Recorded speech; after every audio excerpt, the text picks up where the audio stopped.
Good morning. Can you hear me in back? I think that I'm a little too amplified here. How is that now? That's okay? No. No?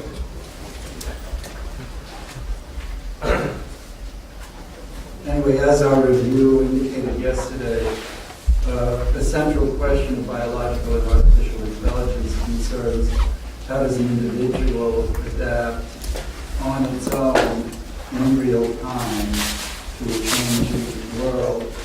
That is to say, the problem of autonomous adaptation to a non-stationary environment. When we consider such autonomous behavior, we need to acknowledge that there are several different types of learning. Recognition learning, whereby we identify objects; reinforcement learning, whereby we evaluate them; adaptive timing, whereby we synchronize with external possibilities; spatial learning, whereby we locate things; modal learning, whereby we act on the world. You might call them the what, why, when, where, and how competencies. Moreover, they all interact, and it's one of our challenges to unravel this complexity. I'm going to be starting my talk today by discussing recognition and then moving on to reinforcement. So when one considers recognition, there are at least two approaches to human learning: categorization and memory, exemplar models and prototype models. In exemplar models, for the memory, we store each event, and for categorization, we compare items to each stored exemplar and assign an item to a category with the nearest exemplar. So that would be like storing my face or a view of my face. In prototype models, for memory, we store abstractions of multiple exemplars, and for categorization, we compare items to each stored prototype and assign an item to the category with the nearest prototype. So a prototype might be, let's say, a prototype of everyone having a face. Now, there are problems with the exemplar and prototype models. For example, for exemplar models, how do you abstract from these individual events and recognize novel events? And moreover, if you're storing lots of exemplars, how do you search such a large memory? For prototype models, there's a problem of how to determine the proper level of abstraction. And then how do you code the individual events? And moreover, how do you learn prototypes online?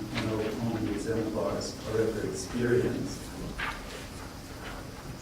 And with all the models, we have to ask, how do new items degrade the memory of old items during recognition learning? In particular, how do we forget?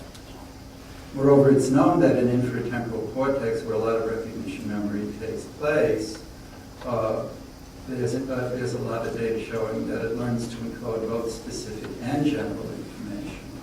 So that's our problem. How do we determine this level of abstraction? Now, there's been a lot of success in this field. There are cognitive models. The context model of Medina et al. Was an early successful exemplar model, and it indicated some of the weaknesses of classical prototype models. In order to deal with this abstraction plus particular learning, the rule plus exceptions models were advanced by Rob Nosovsky. That's a hybrid model that tries to mix prototypes and exemplars so you get the abstraction and the individual exemplars. But then there was a return to the prototype models with Smith's work. In their work, they traced the exemplar model's success to differential processing of old items and new items, and they indicated that the prototype models also do better when they're designed to process old and new items separately. On the other hand, this is still an ongoing debate, and if those of you who want to get two sides of it might want to read some of Rob Nosovsky's recent work. Now, a lot of this debate has been going on using what's called the 5-4 category stimuli in 30 experiments. These are experiments where people are trying to categorize geometric shapes, runs with faces, yearbook photos, verbal descriptions, rocket ship drawings, lots of different kinds of stimuli. And it's called the 5-4 category structure because in category A there are 5 exemplars, in category B there are 4 exemplars. They have binary features, and this sort of indicates the binary values on the different kinds of examples. Category B includes what the experimentalists deem to be one of the prototypes. So these are the training items. And then on the new test items, they include what the experimentalists deem to be the other prototype.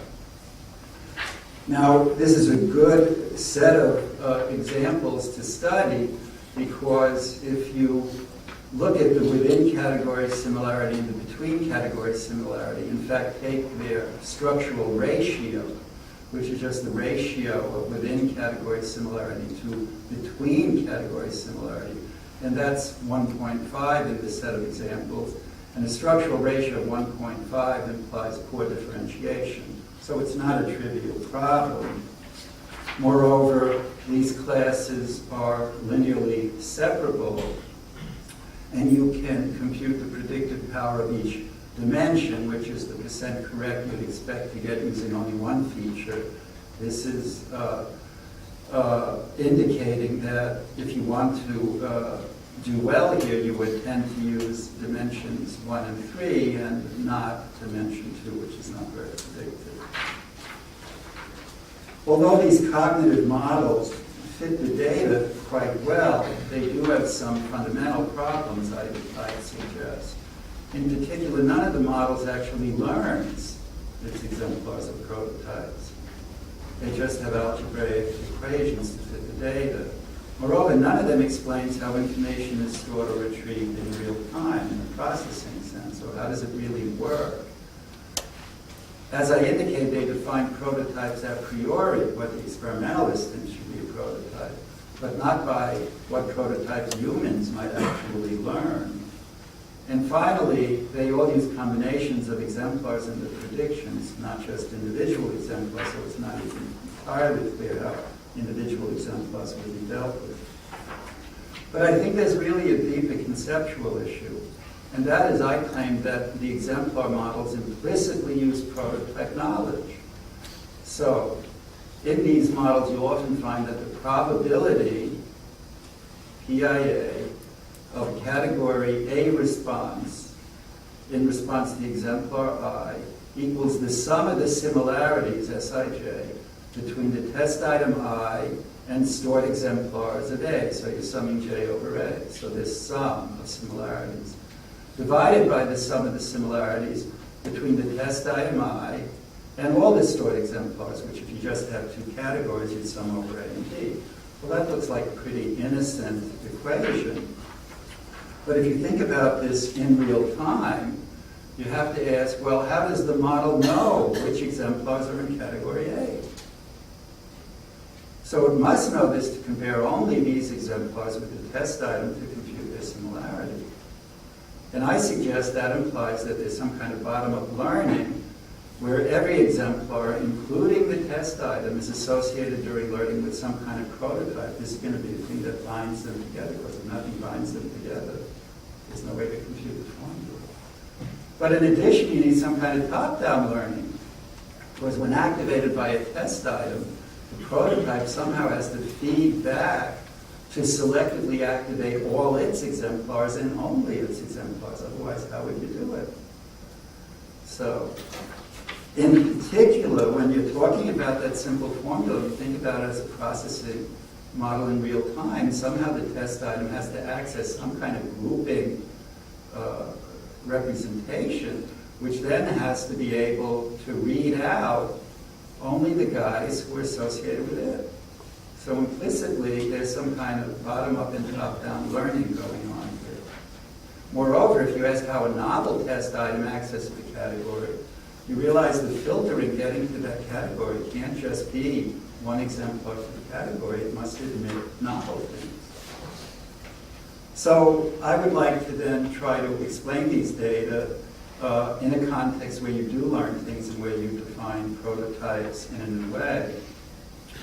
And I'll try to do it within the context of adaptive resonance theory, or ART, which I introduced quite a while ago. And an ART model autonomously learns what we call critical feature patterns. These are the relevant features to which the model learns to pay attention. Now, for reasons that I'll clarify, some of these patterns represent general information, and they'll be our prototypes, but they're not the prototypes that the experimentalists might choose. And other patterns will represent specific information, and these will be our exemplars. And I'll try to clarify how the model can automatically decide how general the knowledge should be. And often you're going to have both prototypes and exemplars, or general and specific information combined for successful prediction, and this will give us a new view of rules plus exceptions.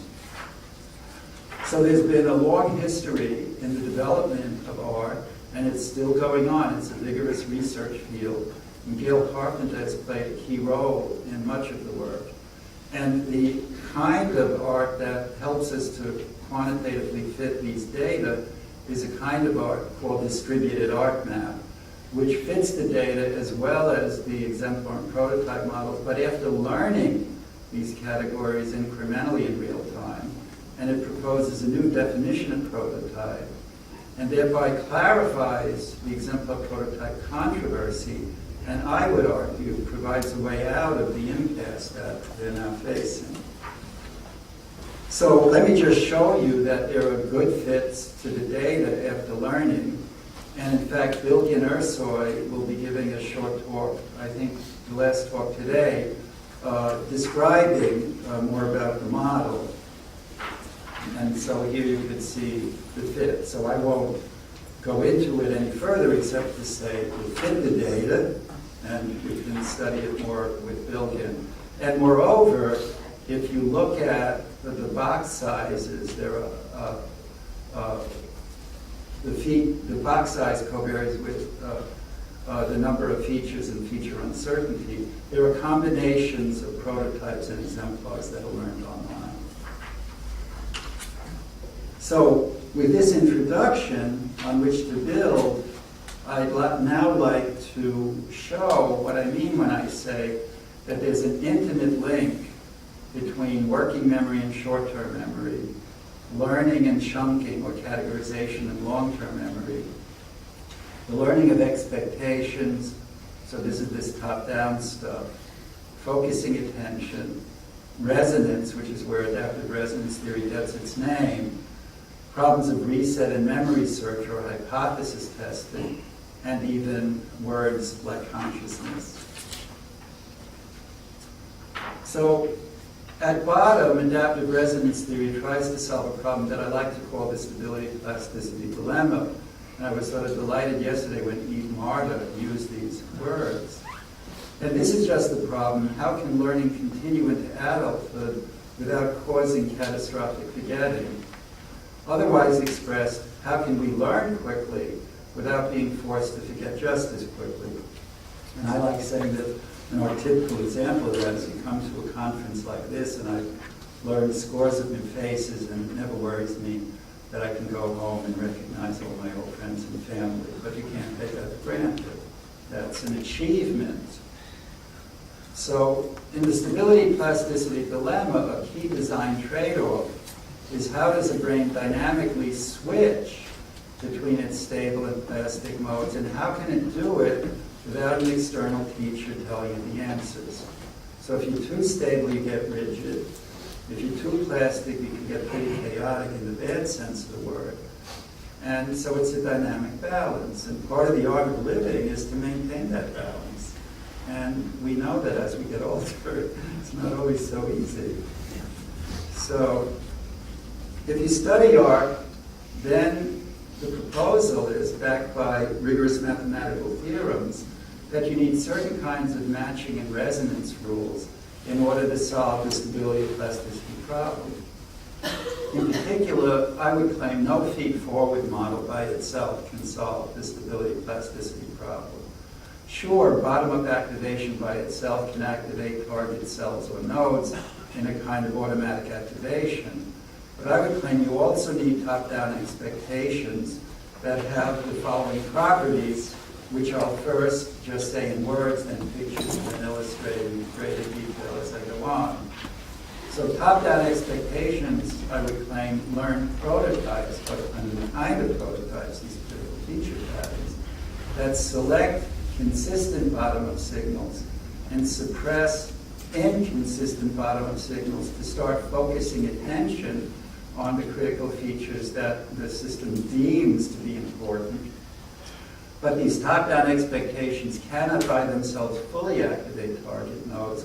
They can modulate, sensitize, or prime them, because if they could fully activate them, you couldn't tell the difference between the external world and the internal world, and you'd always be hallucinating. And in fact, when this breaks down, I suggest you do hallucinate, which is something you might think about.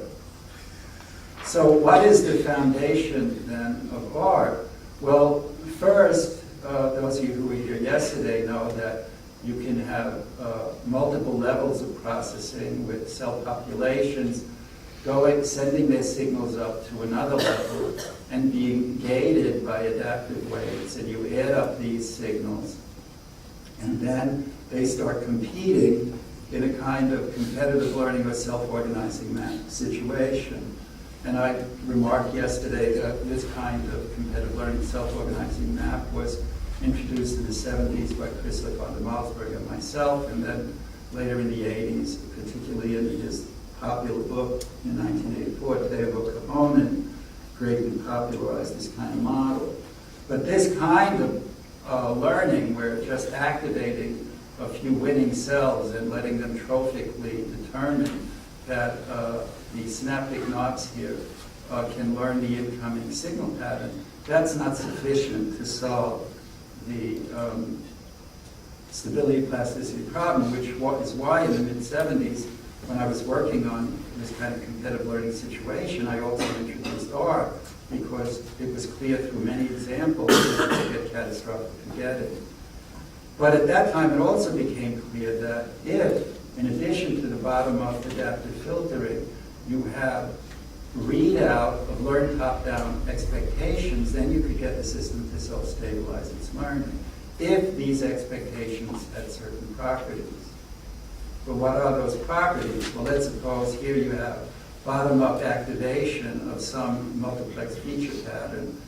If you read out the top-down expectation, then if you have significant adaptive weights, they're going to select and even amplify the features corresponding to that prototype. But no matter how important the bottom-up feature may be, if you don't have a big top-down adaptive weight, that's going to be annihilated, and it's going to start to focus the attention of the system on the critical features that it deems important based on past experience. Well, how do you realize that sort of thing? Well, in 1987, Gail Carpenter and I, in one of our papers, gave 6 different ways that you might be able to realize it. But over the years, one of those ways, and perhaps not surprisingly, the simplest way, came up over and over again. And that is a top-down, modulatory on-center, off-surround network. Well, what do I mean by that? Well, bottom-up inputs, nothing stops them in the bottom-up mode from just activating their target cells. If I just read out a top-down expectation, then the prototype is going to try to excite its target cells, but it's going to be approximately balanced by inhibition. There may be some slight baseline shift for priming, but it's not going to fully activate the cells. So how would matching occur? Well, if I have a bottom-up input and I turn on my top-down prototype, then I'm going to have 2 sources of excitation against 1 source of inhibition, and because these approximately balance, I'm going to be able to confirm the importance of that feature because it's within the prototype. On the other hand, if I take an outlier and I turn on the top-down expectation, it's not supported by the prototype. So I have 1 against 1, and it gets knocked out. So this kind of circuit was predicted to be the one we should look for. And then recently, as I'll clarify further tomorrow, we now have a prediction about what the circuit's doing in the layers of cortex. One way this top-down attention works is it comes from higher levels of cortex. In fact, often layer 6. It can get into layer 6 of a lower level, sometimes with a polysynaptic pair. Then it goes back into layer 4 through an on-center off-surround net, where the on-center off-surround is predicted to be approximately balanced, or where you can get a baseline shift. So this is the top-down modulatory on-center off-surround net, and we'll come back to this later. Well, let me give you an idea of the kinds of things this kind of attention does. A lovely paper that was reported first by John Reynolds and Bob Desimond's lab in 1995, and then published in the Journal of Neuroscience 4 years later, talked about how spatial attention can protect macaque B2 and B4 cells from the influence of non-external stimuli. And it's perhaps not accidental that John created this study, because he worked with Gail Carpenter and myself at ARC for his PhD before he joined Bob Desimond. But his kind of lovely data, illustrated kind of data that's coming out in great abundance now. Namely, let's say you have a monkey and you train the monkey to pay attention outside the receptive field of a cell that's being recorded in B2 or B4.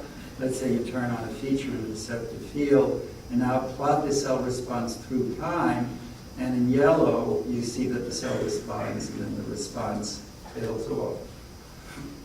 Well, if you now also put a masking stimulus on there, then in orange you see the cell responds, but there's some late-acting kind of inhibition that shuts it down. So somehow this cue is inhibiting this cue, at least partially, in a late-acting way. Well, the neat thing that Reynolds et al. Did was they compared that with the case when you have the monkey pay attention over here, and then whether or not you have the masking cue, you get the same response. You've protected the cell from that inhibition. And you can see how that could happen schematically, because, let's say you had both cues come on, then in the competitive learning kind of thinking, this cue would take a while to inhibit the response to that cue. That would be the delayed inhibition. But now if you have on a prime, ooh, I didn't notice this. This should be over here. Between the creation and the production. If the prime is priming this cell and only this cell, then here you're protecting this cell because you have 2 against 1 again. But over here, you're blowing this cell out of the water because you have 1 against 1. You remove the inhibition and this cell is happy and can process. And in fact, Roger Azada and I, in a paper in Vision Research 4 years ago, simulated these data using the laminar cortical model that I'll tell you more about tomorrow when we go into various aspects of visual perception. But what this introduction is meant to indicate is that when you use a word like attention, I would suggest that in many cases there's a deep link between matching and attention. In particular, there's a link between top-down expectations, a kind of cooperative competitive matching, and what we end up paying attention to. And in fact, this kind of data are coming out all over the place these days. Here's a lovely study by Chalazzi et al., also in Bob Desimond's lab, showing both priming and competitive effects in infratemporal cortex during memory-guided search. And here, between these two curves, you can see a priming effect for the good cue. And here, when you get a response to the good cue, you can see a competitive effect. So this is a kind of data that's all over the place. In fact, I'm happy to say that by now there's a lot of neurophysiological support for our prediction. So of course every theory is incomplete, every theory is partly wrong, but this is no longer hypothetical. There's hard physiological and psychophysical data. So there are lots of experiments indicating that attention as non-center or surround form. And that's even inspired Bob Desimone and Leslie Ungerleider to coin the word biased competition for how attention works. But it's really just that. There's also a lot of evidence for the prediction that attention can facilitate matched bottom-up signals. I want to emphasize this because not all models say that. In fact, I claim that all these data are inconsistent with models where top-down matching is purely suppressive, including the models of David Mumford and Dana Ballard. Well, where does adaptive resonance come into the story? So the claim is that attended feature clusters, after the top-down expectation works, will reactivate their bottom-up pathways, and then the activated categories will reactivate their top-down pathways, and you're going to close the feedback loop. And this is going to create a resonance state, i.e., a state that tries to synchronize, amplify, and prolong the system response. So previously, information processing had been grinding along very fast. Boom, boom, boom, boom, boom, boom, boom. Things are changing. These adaptive weights are guiding the information processing on a very fast time scale. But then, when you go into resonance, it locks in, it synchronizes, it energetically amplifies. So now the claim is that the more slowly varying adaptive weights can now see the effects of the activation patterns that they collectively have created. And so now they can adapt or learn. And so that's why I claim that resonance helps to trigger or at least greatly accelerate learning in bottom-up or top-down adaptive weights. And that's why we call it adaptive resonance. And by knocking out the outliers so that they don't just always get included, that's how you solve the stability plasticity problem. And I want to emphasize something here because I find it of philosophical interest, something to think about and discuss. And that is the claim that art reconciles complementary uncertainties of symbolic and distributed computation. And I'll come back to this more as the discussion goes on. Because the claim is, of course, individual features are meaningless, just as individual pixels in a picture are meaningless out of context. Each symbol or compressed category can selectively represent an event or prescribe global pattern of features, but it can't represent the featural contents of the event. All you know is a category got activated. Does it know that there are colors and shapes activated? No. It's just a symbol. And so the idea is that resonance between these two types of information, symbolic and distributed, converts the pattern of intended features, the distributed features that can support qualia, into a coherent context-sensitive state that is linked to its symbol through feedback. And so the idea is that this coherent state binds distributed features and symbolic categories, thereby giving the distributed features contextual meaning. And the claim would be that some of these resonances enter consciousness. In this regard, a key art prediction that I still think has truth in it is that all conscious states are resonant states.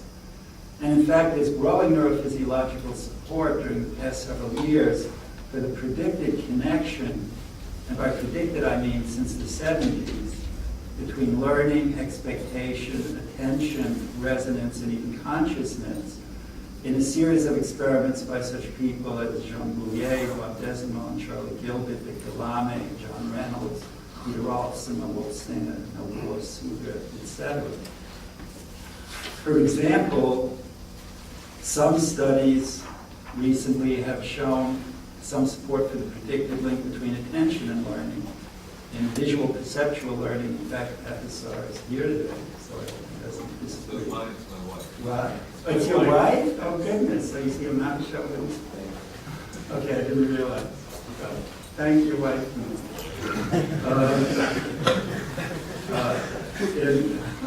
I was wondering, that. In auditory learning, you already do so many things. And in somatosensory learning. There's also support for the art prediction that there's a link between attention and synchrony. And in fact, I lectured about this to Wolf in the 70s. Wolf Singer's group has a beautiful review paper. Bob Desimont's group has a beautiful review paper. Now, a lot of my talk today will be a little squishy because I want to give you heuristics, but art is also a serious tool in many applications. Here are some of the applications where it's been useful. And here are some of the other applications where it's been useful. And in fact, maybe the biggest application in all of the artificial neural networks is the Boeing company's parts design retrieval application, where they developed a CAD tool on the Boeing floor in Seattle, where they're trying to design airplanes. And in fact, ARC-1 has been used to help design the Boeing 777. Why do they use art? It's because they have 16 million airplane parts in their inventory. Each is defined by a 1 million dimensional vector. That's a lot of, entries. And it's hard to even know if you have a part in the inventory when you're designing a new airplane. So part of the issue is, if you try to design a new airplane and you want to put the putative parts into your CAD tool, will it give you the best matching part so that maybe you can save some money by not having to retool every part that you're going to do? And we've got an internal document saying the potential savings to Boeing each year from this is $80 billion. So I hope it's being really useful there. And this uses all of the art properties. You get one trial, fast, incremental learning, highly non-stationary data, you just feed in the parts. And then you go to the optimally best fitting part with a measure of confidence. Art has also done quite well in benchmark studies, although we all know that this is a moving target. So like in some database benchmarks where we always let the other people use their tool and then use art, and machine learning in one where they got 90-95% correct. On this one, art got 100% correct on a training set of order magnitude smaller. In a medical database where classical statistical methods got to 60%, art got 96%. On a letter recognition database where genetic algorithms got up to 82% correct with lots of rules that had to be pruned by hand, art got 96 correct automatically. On a database benchmarks where backpropagation took 10,000 to 20,000 slow training epochs, art got at least the same accuracy and compression in 1 to 5 epochs. So these things are used by people when they can get this benefit. So what then, coming back to my heuristics, are some key art themes? Well, two of the main themes are why do we pay attention? And why do we learn expectations about the world? So the key role of top-down processing, which has a glorious history in our field, in Helmholtz's unconscious inference, in William James's pragmatism, in Coleman's learning of expectations, and even in Richard Gregory's cognitive contours. So why do we keep top-down processing? And art would claim, if you have to summarize it in one sentence, that top-down attentive feedback encodes learned expectations that self-stabilize learning in response to arbitrary temporal sequences of input patterns in real time. And it does this through a feedback cycle between fast, attentive information processing, and slower learning memory that mutually engage themselves. Well, to do this, art needs multiple interacting systems, and at least two systems one needs to consider at the outset. I like calling them the attentional system and the orienting system, in honoring a long tradition of people in psychobiology. So the attentional system is dealing with stuff that's become expected or familiar based on learning. That's where resonance, focusing attention, new learning, and recognition occur. And the biological substrates, I would claim, are the temporal and prefrontal cortex. The orienting system is there to help us deal with the unexpected, the unfamiliar. When something is very new or unexpected, it causes a reset of attention. and drives a memory search or a hypothesis testing cycle to try to incorporate the new information into the corpus of familiar information within the attentional system without catastrophic forgetting. And I would claim that includes aspects of the hippocampal system.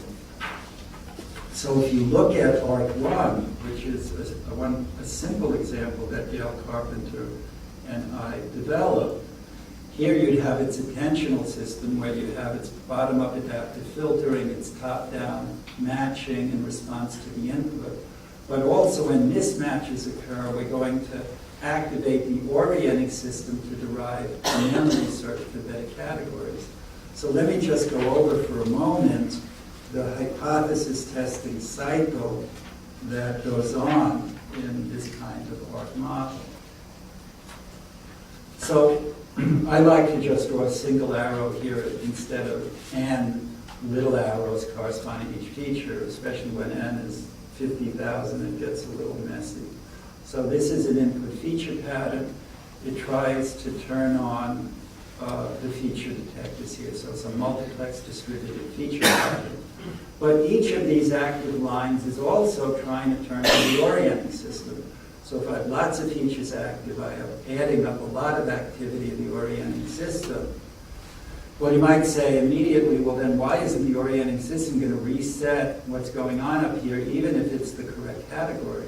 Well, the idea is that in the bottom-up mode, each of the activated features is also trying to inhibit the orienting subsystem, and there's some kind of dynamic balance between the bottom-up excitation and the inhibition when you just have bottom-up activation.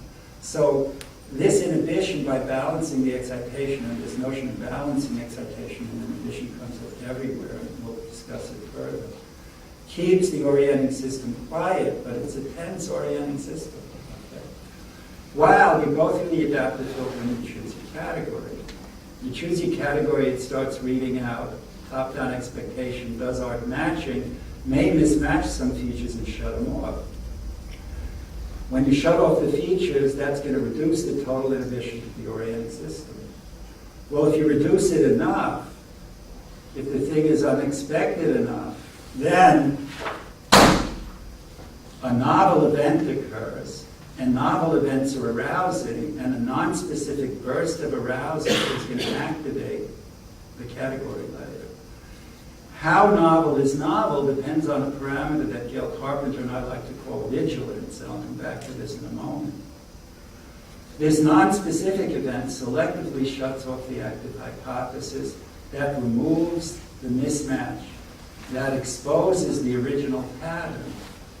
So now you can go through the adaptive filter again, but now this field has been renormalized contingent on the disconfirmation of the previous hypothesis.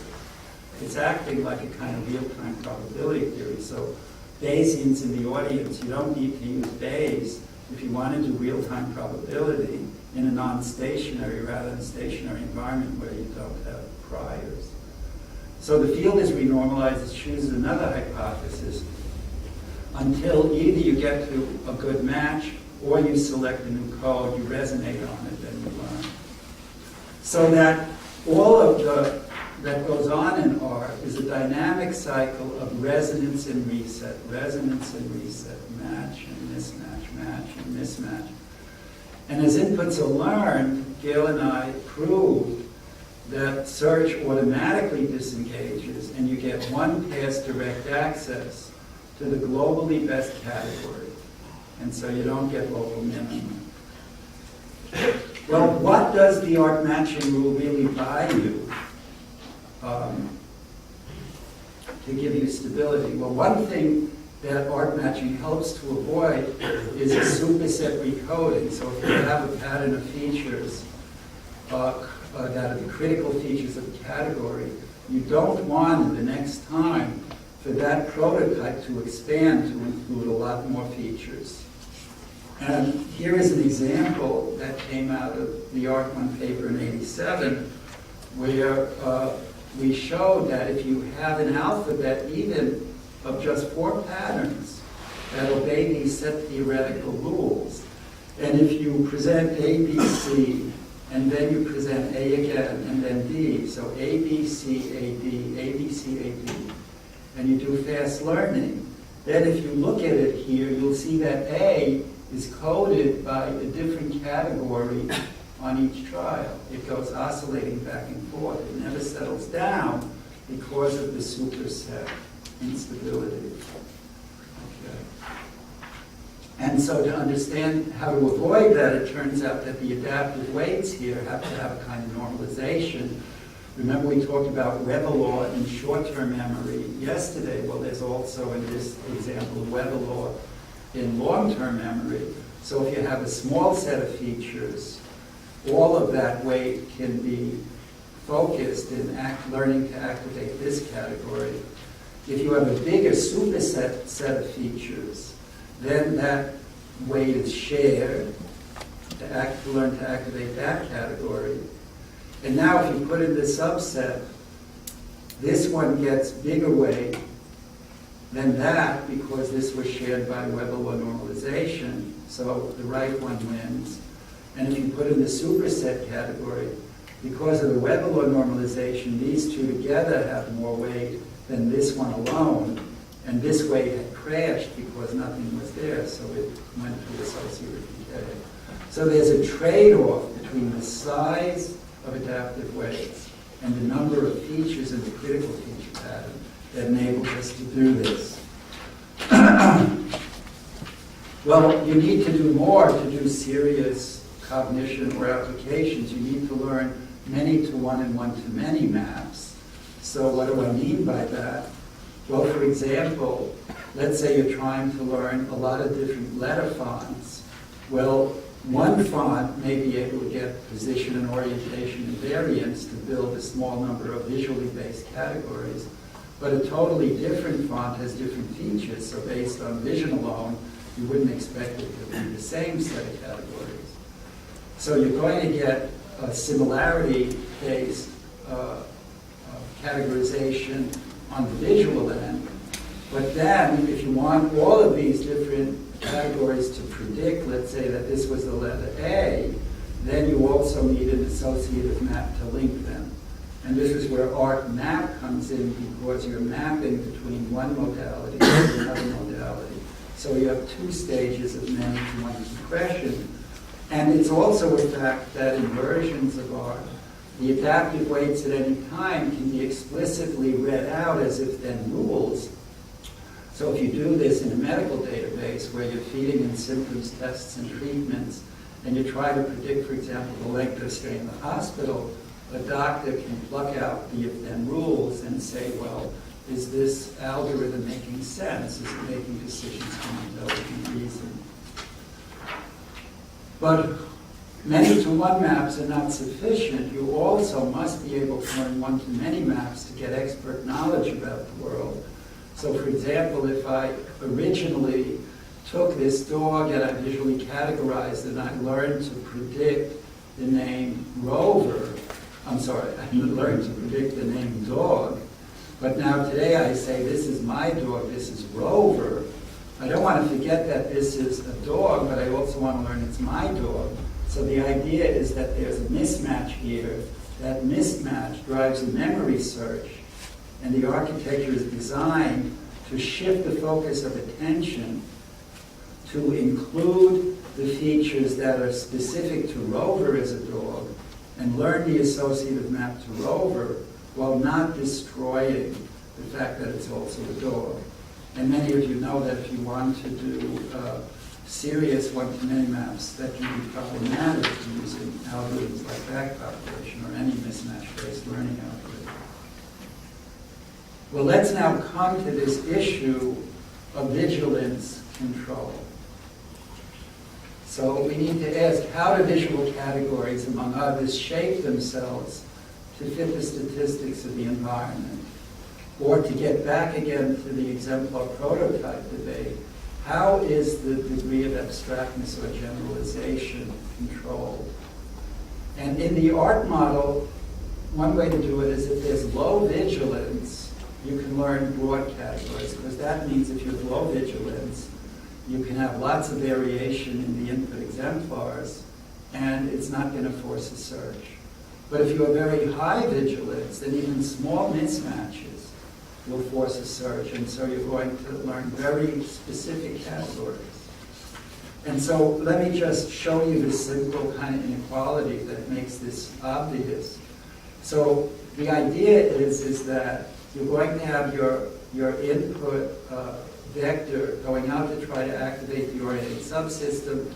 It's going to be multiplied by a gain or sensitivity parameter. That's the vigilance. You're going to subtract off the total input that you get from the features. And if that inhibition is big enough to offset the excitation, then the orienting system stays quiet, and so you can resonate and learn. But if you have such a bad mismatch that the excitation overwhelms the matched features, then you're going to get a burst of non-specific arousal, and you're going to drive a memory search. So here's just an example. If you just took letters, raw letters, and try to learn, here is a lower vigilance, and you have, by the time you get to the letter T, just 4 categories, which are quite abstract. And here you have a higher vigilance. By the time you get to the letter T, you have 9 categories. And if you took an even higher vigilance, you just have exemplar categories. So then the question arises, how do you control vigilance? And one concept that Carpenter and I have introduced is the idea that minimax learning is a good thing to do. What this means is, how do you conjointly minimize predictive error and maximize generalization? So the idea is you don't want to waste memory. You want to have the biggest categories you can live with. In fact, children widely overgeneralize. And so how do you trade error against generalization? Using error feedback in an incremental fast learning context, meaning the weights are changing on a very fast time scale, and for fully non-stationary data.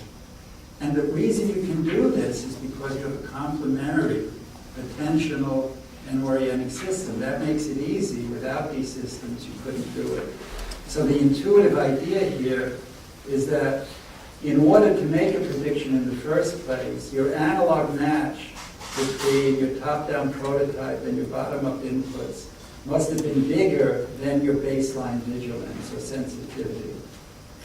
Then if you make a prediction that, let's say it was an F, but it's really an E, something that culture and only culture can tell you, then you're going to get a mismatch here. And what happens is a concept that we call match tracking, which says that that's going to bump up your sensitivity just enough to exceed the analog match, which is what you need in order to trigger the search.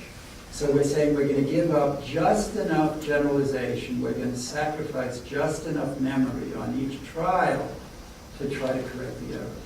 And this is defined for fully non-stationary data, and that's the kind of thing that gets such good benchmarks. Okay. Well, are there correlates of art learning in the temporal cortex? Well, yes, I would say. First, generally, it's known that some cells respond selectively to very special things like particular views of particular faces. Other cells respond to broader features of an animal's environment, which could only happen through learning.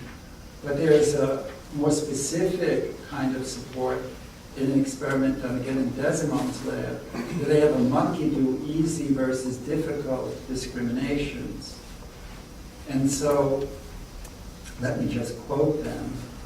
They write, in the difficult condition, the animals adopted a stricter internal criterion for discriminating matching from non-matching stimuli. The animals' internal representations of the stimuli were better separated, so that increased effort appeared to cause enhancement of the responses and sharpened selectivity for attended stimuli. That's what you would expect if you had vigilance control. Also, Bob's lab did an experiment inspired by art to test if there's active reset in IT cortex.